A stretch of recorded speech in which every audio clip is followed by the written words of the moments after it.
HSC স্টুডেন্টরা, তোমাদের জন্য আজকে আমরা ঢাকা বোর্ড 2016 সালের প্রোনাউন রেফারেন্স শিখব। তো চলো ভিডিওটি শুরু করা যাক। তো প্রশ্নে আমাদের কি বলছে, identify the unclear pronoun reference in the following text. নিম্নে ও অনুচ্ছেদে অপরিষ্কার প্রোনাউন রেফারেন্স শনাক্ত করো। Where necessary rewrite the sentences, যেটা প্রয়োজনীয় বাক্য সেটি পুনরায় লিখো। So that all pronoun references are clear, যাতে করে সকল প্রোনাউন রেফারেন্সেস যেন পরিবর্তন হয়। প্রোনাউন রেফারেন্স আমরা মানে জানি সর্বনাম পরিবর্তন। তো ভিডিওটি শুরু করার আগে আমরা জেনে নিই প্রোনাউন রেফারেন্সটা কাকে বলে। প্রোনাউন রেফারেন্স হচ্ছে যে এমন একটি অনুচ্ছেদে এমন ধরনের নাউন বা প্রোনাউন থাকবে যেটা আনক্লিয়ার, কিন্তু আমাদের সেটা সংশোধন করে এমন ধরনের নাউন বা প্রোনাউন যুক্ত করতে হবে যেটা যেন বাক্যকে অর্থপূর্ণ করে। তো চলো অনুচ্ছেদটি দেখা যাক। এখানে একটা অনুচ্ছেদ আছে এবং এখানে আমি কয়েকটা শব্দ হাইলাইট করেছি এবং এই হাইলাইট শব্দগুলো আমার ক্লিয়ার প্রোনাউন, এবং এগুলোকে সংশোধন করে আমাদের সঠিকটা লিখতে হবে। তো এই অনুচ্ছেদের আমরা আগে প্রথম লাইনটা শুরু করি। আ কুক ওয়ান্স রোস্টেড আ ডাক ফর ইটস মাস্টার। একদিন এক রাঁধুনি তার মালিকের জন্য একটি হাঁস ভেজেছিল। তাহলে বলছে তার মালিকের জন্য একটি হাঁস ভেজেছিল। তাহলে আমরা এখানে দেখতে পাচ্ছি যে ইটসটা হচ্ছে যে তার মালিকের জন্য, কিন্তু এটা এই প্রোনাউনটি আমাদের এখানে ভুল দেওয়া আছে। কেন ভুল দেওয়া আছে? কারণ আমরা জানি যে ইটস সাধারণত বস্তু বা জিনিসের ক্ষেত্রে আমরা ইটস ব্যবহার করি। আর আমরা যদি বলি ইটস মাস্টার তাহলে হবে এর মালিক, তার মানে এটা বুঝাবে বস্তুর মালিক। কিন্তু যেহেতু আমাদের সাবজেক্ট আছে আ কুক এবং এটি সাবজেক্ট এবং এটি হচ্ছে একটি ব্যক্তিবাচক নাম, তা ইটসও এখানে ব্যক্তিবাচক প্রোনাউন হবে। তা ইটসের পরিবর্তে আমরা ব্যবহার করতে পারি হিজ। তাহলে আমার বাক্যটা হবে আ কুক ওয়ান্স রোস্টেড আ ডাক ফর হিজ মাস্টার। একদা এক রাঁধুনি তার মালিকের জন্য একটি হাঁস ভেজেছিল। তাহলে আমরা এখন বাক্যটা লিখি। A cook once roasted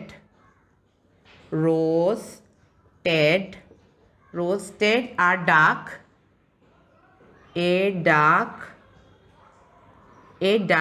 for ইটসের জায়গায় আমরা লিখব হিজ, কারণ এটা একটা ব্যক্তিবাচক pronoun. For his master.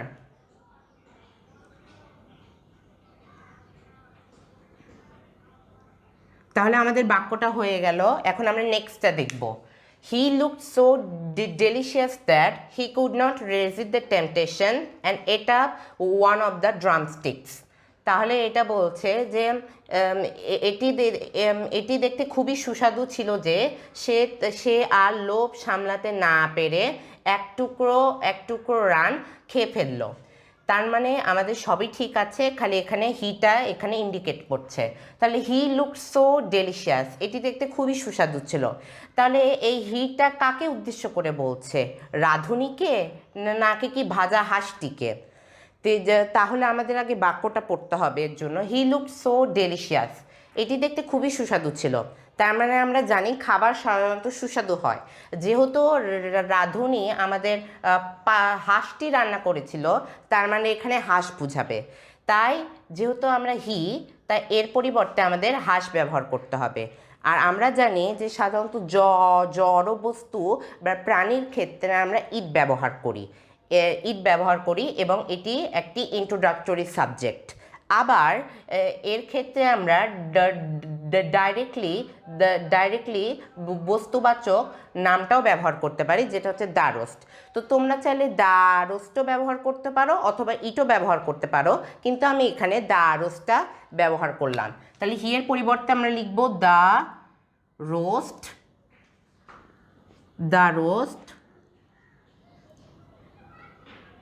The roast looked so delicious, delicious, delicious that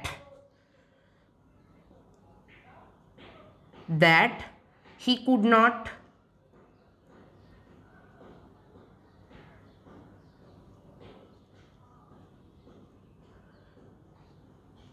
resist the temptation, temptation, and ate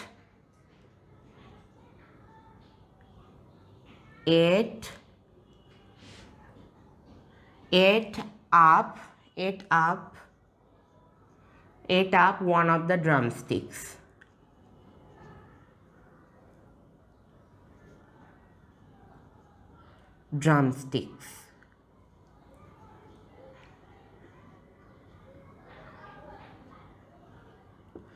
তাহলে আমাদের এই বাক্যটা হয়ে গেল। এখন আমরা নেক্সটটা দেখব। when he sat down to eat the meal, যখন সে মাংসটি খেতে বসলো, he quickly noticed the missing leg, সে তাড়াতাড়ি হারিয়ে যাওয়া পাটি লক্ষ্য করলো। তাহলে এখন আমাদের এই যে আমরা হিটা ব্যবহার করলাম, এটা কাকে নির্দেশ করছে? রাঁধুনিকে নির্দেশ করছে নাকি রাঁধুনির মালিককে নির্দেশ করছে? যেহেতু রাঁধুনি তার মালিকের জন্য খাবারটি রান্না করেছিল, তাই এখানে হিটা কাকে নির্দেশ করবে? মালিককে নির্দেশ করবে। তো আমরা এর পরিবর্তে লিখব দ্য মাস্টার। ওয়েন, তাহলে আমরা লিখব when the master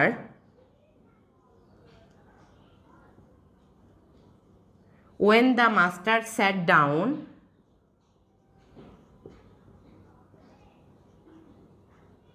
to eat meal, he quickly noticed, হিটা কিন্তু মাস্টারকে নির্দেশ করছে। he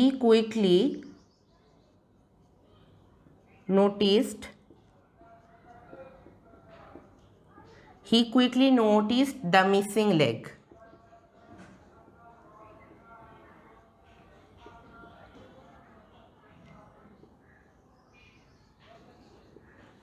তার মানে আমাদের বাক্যটা হলো when the master sat down to eat meal, he quickly noticed the missing leg. আচ্ছা, মিলের আগে আমরা দা হবে, the meal, he quickly noticed the missing leg. এখন আমরা নেক্সট সেন্টেন্সটা পড়ি। he asked him what had happened to other leg. he asked him what had happened to other leg. তার মানে সে তাকে জিজ্ঞাসা করলো অন্য পায়ের কি হয়েছে। ওকে, সো এটা আমরা দুইবার দিয়ে ফেলেছি, এখানে দুইবার হবে না, এটা একবার হবে।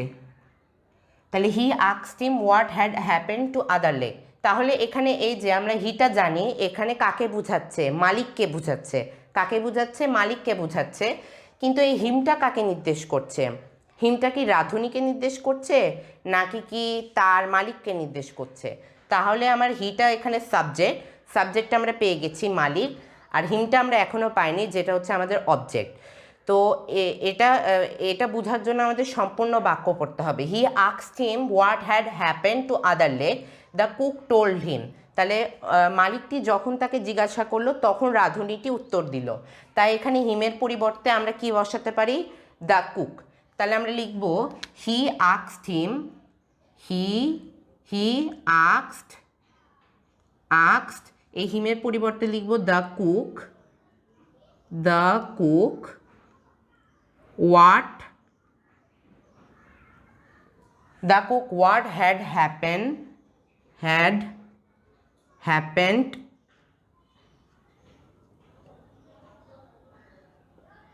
what had happened to the other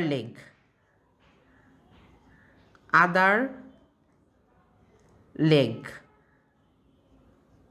What had happened to other leg?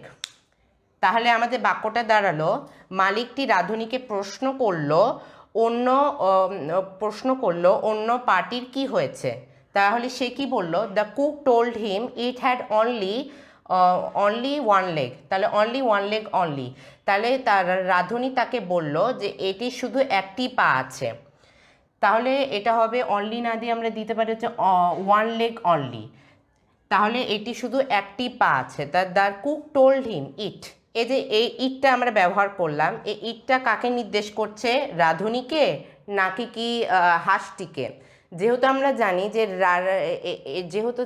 যে রাঁধুনিটি হাঁসটি বানিয়েছিল, সেজন্য এই ইটটি হাঁসটিকে নির্দেশ করছে। কারণ আমরা জানি যে ইট সাধারণত বস্তুবাচক বা জড় বস্তুর ক্ষেত্রে বসে, এবং হাঁস যেহেতু এটা ভাজা হাঁস এবং একটি জড় বস্তু, তাই এর পরিবর্তে আমরা ইট বসিয়েছি প্রশ্নের ক্ষেত্রে, কিন্তু উত্তরের ক্ষেত্রে ইটের জায়গায় আমরা বসাবো দ্য ডাক। তো আমরা লিখতে পারি the cook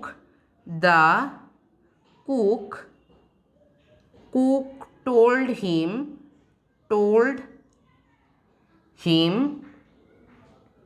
the cook told him the duck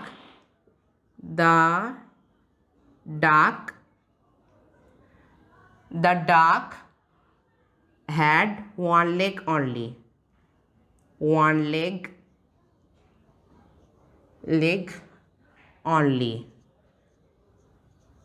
তাহলে আমাদের বাক্যটির অর্থ দাঁড়াচ্ছে হচ্ছে রাঁধুনি তাকে বলল হাঁসটির শুধু একটি পা ছিল। তার next sentence, the master said that there was no such thing as a one leg duck, but the cook insisted that every duck had only one leg. তাহলে মালিকটি বলল একটি পায়ের হাঁস নেই, কিন্তু রাঁধুনি জোর দিয়ে বলল প্রত্যেক হাঁসেরই একটি পা ছিল। তাহলে এখানে বলছে এভরি ডাক মানে কি প্রত্যেক হাঁসেরই, কিন্তু আমরা জানি যে রাঁধুনি তো প্রত্যেকটা হাঁস বানায়নি, রাঁধুনি একটা হাঁস বানিয়েছে। তো এখানে আছে এভরি ডাক, কিন্তু এর পরিবর্তে আমরা লিখতে পারি দ্য ডাক। কেন দ্য ডাক? আমরা দা কখন ব্যবহার করি?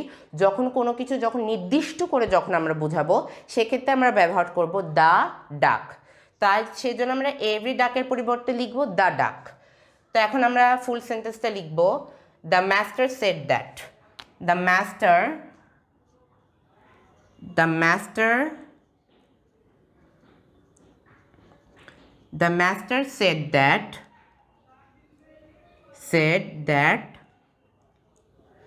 said that there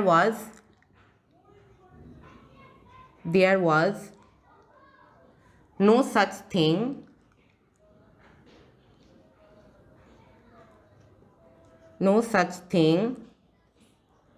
কি আছে আমাদের? as a one-legged duck,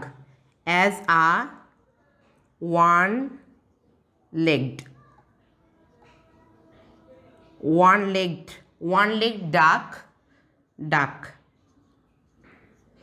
but the cook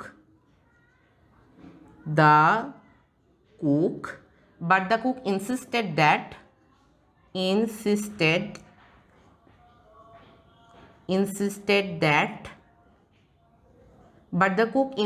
that every ডাকের পরিবর্তে আমরা লিখব দ্য ডাক। The duck had only one leg.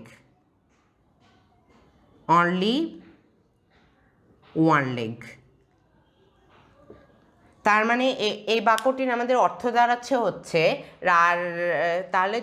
তাহলে বলছে দ্য মাস্টার সেড দ্যাট, মালিক তাকে বলল যে একটি হাঁসের পা কখনো নেই, কিন্তু রাঁধুনি জোর দিয়ে বলল হাঁসটির একটি পা ছিল।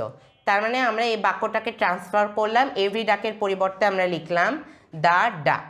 তাহলে আমরা এই অনুচ্ছেদটিকে এরকম আকারে কি করলাম? চেঞ্জ করলাম। তো এটাই ছিল আজকে আমাদের ভিডিও।